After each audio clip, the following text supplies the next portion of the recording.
How's it going, everyone? It is Prashan here. We have another episode of Cop or Drop. Cop means that you should do anything necessary to get this card because it's going to give you the wins to keep up with everyone in rank and ladder. Or it could be the complete opposite. It could be straight dog water. That's what the kids say, right? And it could be a drop. It should be a card that you avoid. And you should save your resources for something else in the future. And this week we have Toxin. Toxin is a 2-1 and it is an on reveal and it reads return your other cards here to your hand and then a Toxin receive +2 power for each card returned. So you have another element to bounce. We already have Beast, we already have Falcon, and now we have Toxin, which is pretty awesome.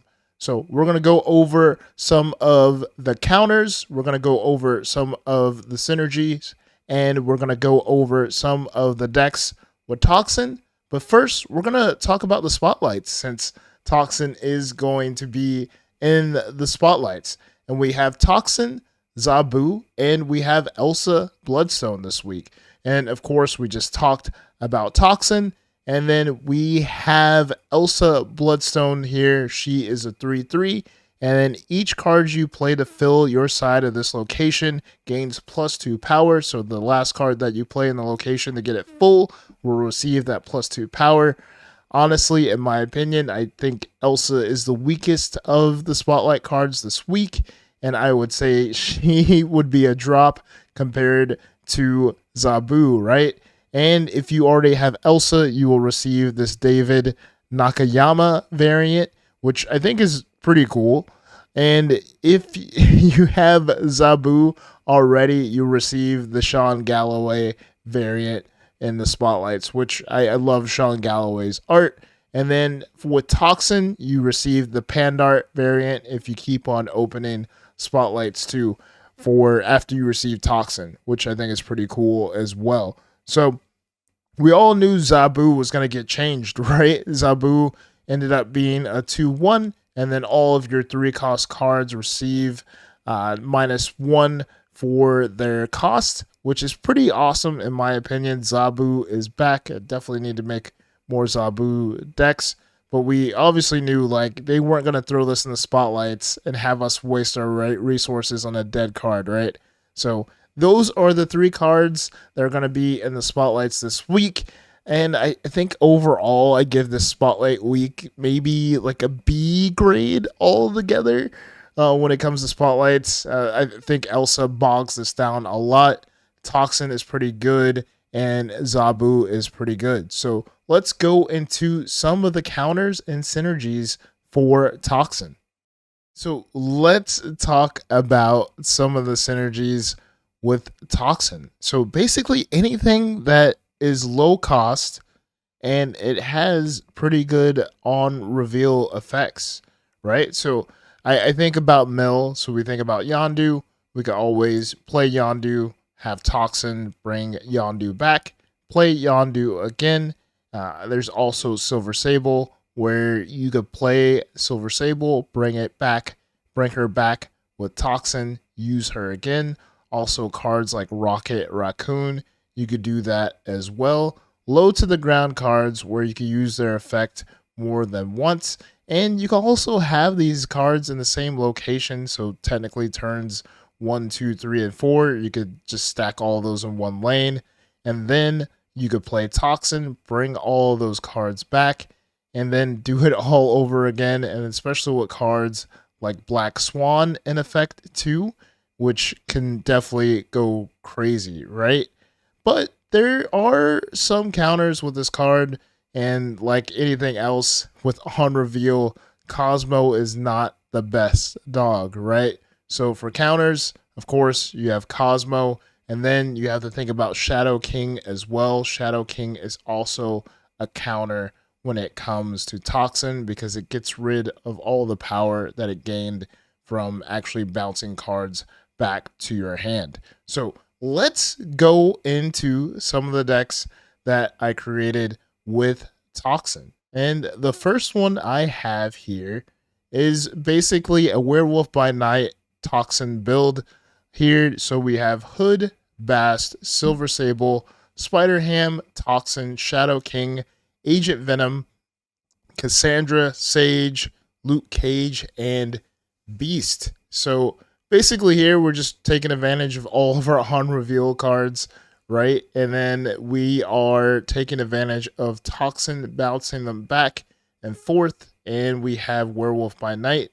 I think the Shadow King might be counterintuitive at times, especially since we're playing Bast and we're also playing Agent Venom, because I believe Shadow King still, it's weird. I have not played Shadow. I don't think I've encountered a Shadow King while I have a Luke Cage, or vice versa on the board at all since the Shadow King Luke Cage change. So I'm probably right on this, where even though you have Luke Cage, even if you Shadow King your location, your stuff still like goes back to normal, right? To their base power. So this synergy might work, it might not, just depending on how the game goes, how the flow of the game goes. But I really like how this deck feels. And I haven't played Werewolf Night by Night in a while, and then it's October, it's spooky season. So I feel like this will feel good in that type of build. And then next, I have another deck here.